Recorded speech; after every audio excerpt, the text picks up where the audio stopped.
اور ایک اللہ ہی کی عبادت کرنے کے لیے کہتے رہے۔ ہود علیہ السلام ان سے کہتے، میری قوم، اللہ کی نعمتوں کو یاد کرو، اس کا شکر ادا کرو۔ اس نے تمہیں قد و قامت میں کس طرح دراز کیا ہے، طاقت و قوت میں تمہیں کس قدر زیادہ کیا ہے، اور قوم نوح کو تباہ و برباد اور غرق کرنے کے بعد تمہیں اس زمین میں جانشین بنایا ہے، رزق میں تمہیں فراوانی دی ہے، لہٰذا تم اللہ تعالیٰ کے احسانات کا شکر ادا کرو، اسی کی عبادت کرو۔ یاد رکھو، اگر تم نے شرک کو نہ چھوڑا، صرف اسی کی عبادت نہ کی، میری بات نہ مانی، تو اللہ تعالیٰ کی طرف سے تم پر عذاب آئے گا۔ دنیا میں ذلت و رسوائی کے علاوہ آخرت کا عذاب بھی بھیانک ہوگا اور ٹھکانہ بھی جہنم ہوگا۔ پیارے عزیزو، اس تمام تر تبلیغ کے باوجود وہ اپنی بات پر ڈٹے رہے۔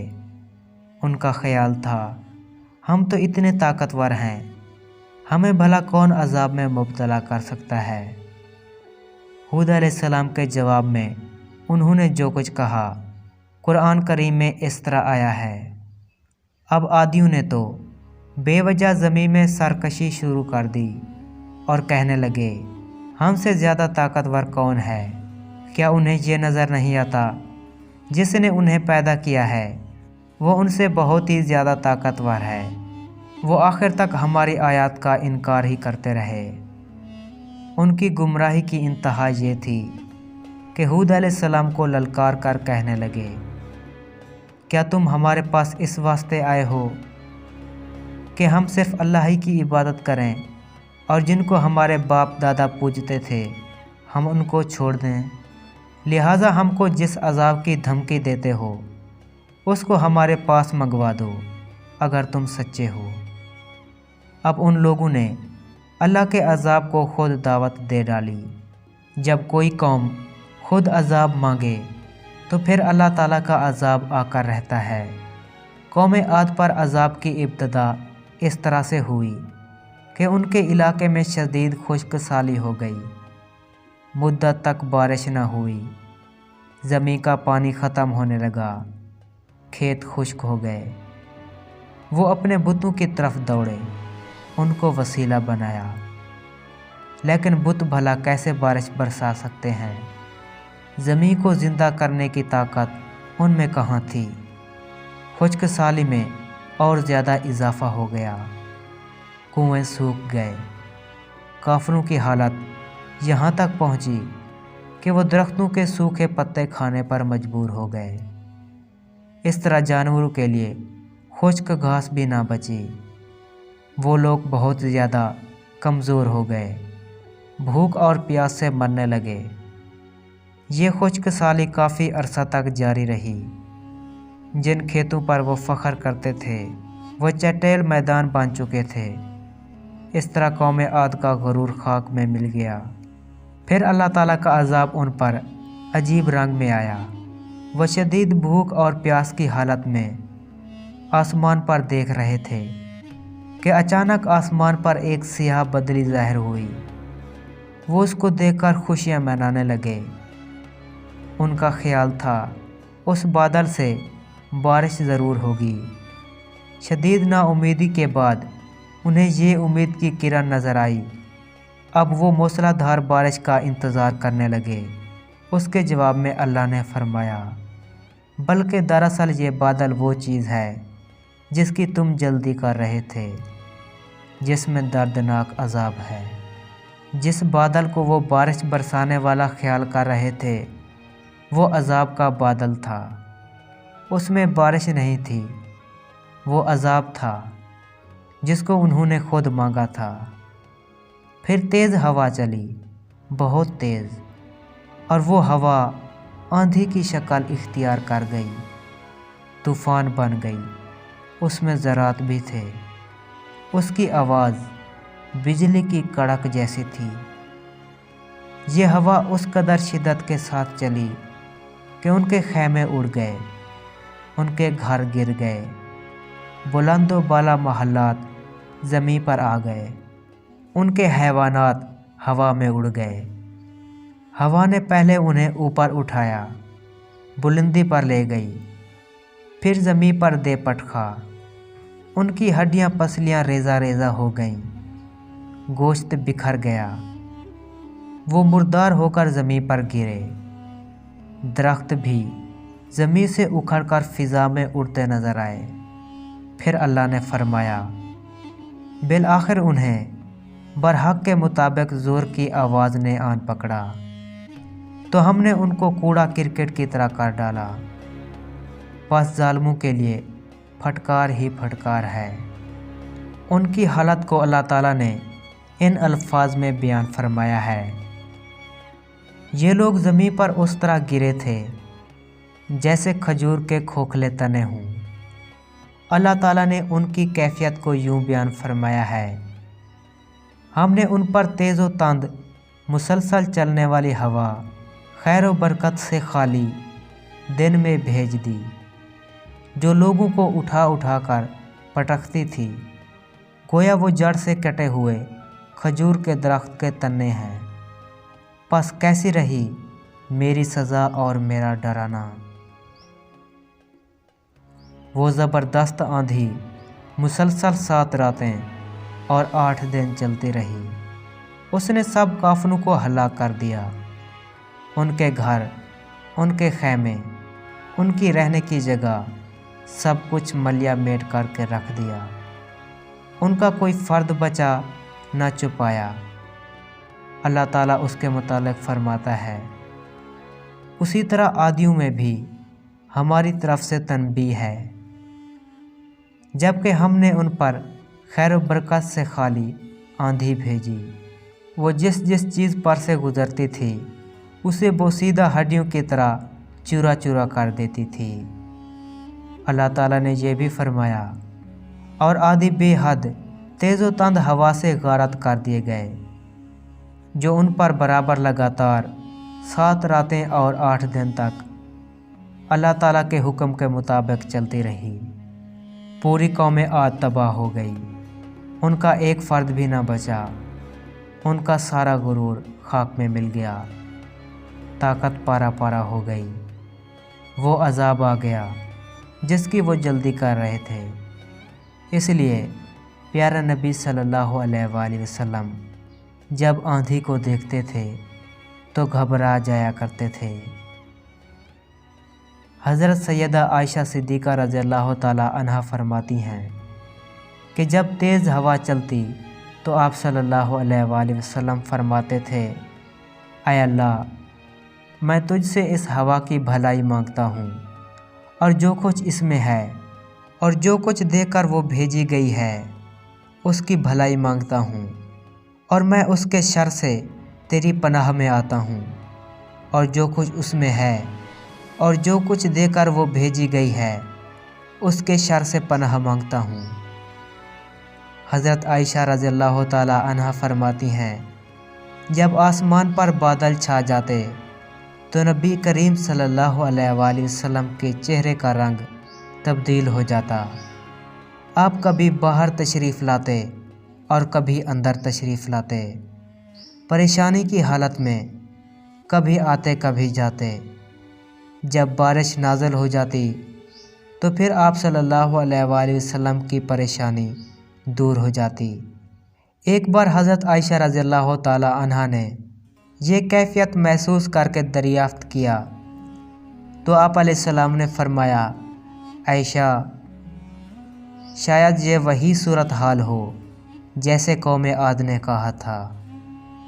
جب انہوں نے اس عذاب کو بادل کی طرح اپنی وادیوں کی طرف آتے دیکھا تو بولے، یہ بادل ہم پر بارش برسائے گا۔ پیارے عزیزو، جنہوں نے حضرت سیدنا ہود علیہ السلام پر ایمان لایا، ان کا کیا حال تھا؟ انہیں اللہ تعالیٰ نے بچا لیا۔ اللہ تعالیٰ اپنے ماننے والوں پر بہت مہربان ہے۔ جب وہ ہوا ان کے پاس آتی تھی تو بالکل نرم ہو جاتی تھی۔ کافروں کے لیے وہی ہوا عذاب تھی اور مومنوں کے لیے رحمت تھی۔ جب ہوا رک گئی اور تمام کافر مارے گئے تو مسلمان اپنے گھروں سے نکلے۔ وہ سب اللہ تعالیٰ کا شکر ادا کر رہے تھے۔ اللہ تعالیٰ نے ان پر بہت احسان کیا تھا، اپنی حفاظت میں رکھا تھا۔ پھر ہود علیہ السلام کے ساتھ تمام مسلمان کہیں اور چلے گئے۔ وہ وہاں جا کر آباد ہو گئے اور ایک اللہ تعالیٰ کی عبادت کرنے لگے۔ ایمان کی دولت نے انہیں محبت اور پیار سے رہنے والا بنا دیا تھا۔ پیارے عزیزو، جب وقت گزر جاتا ہے تو پھر افسوس ملنے سے کیا فائدہ؟ لیکن اگر گزشتہ واقعات کو دیکھا جائے، گہرائی کے ساتھ ان کا مطالعہ کیا جائے، ان کی ناکامیوں کو مد نظر رکھا جائے، تو یقینی بات ہے کہ ویسے حالات سے دوچار ہونے کا وقت نہیں آتا۔ پیارے عزیزو، امید کرتا ہوں آپ کو یہ ویڈیو پسند آئی ہوگی اور آپ نے اس ویڈیو سے بہت کچھ سیکھا ہوگا۔ اس چینل کو سبسکرائب کریں اور اس ویڈیو کو بھی لائک کریں۔ میں ملتا ہوں آپ کو اگلی ویڈیو میں۔ دعاؤں میں یاد رکھیے گا۔ اللہ آپ کا حامی و ناصر ہو۔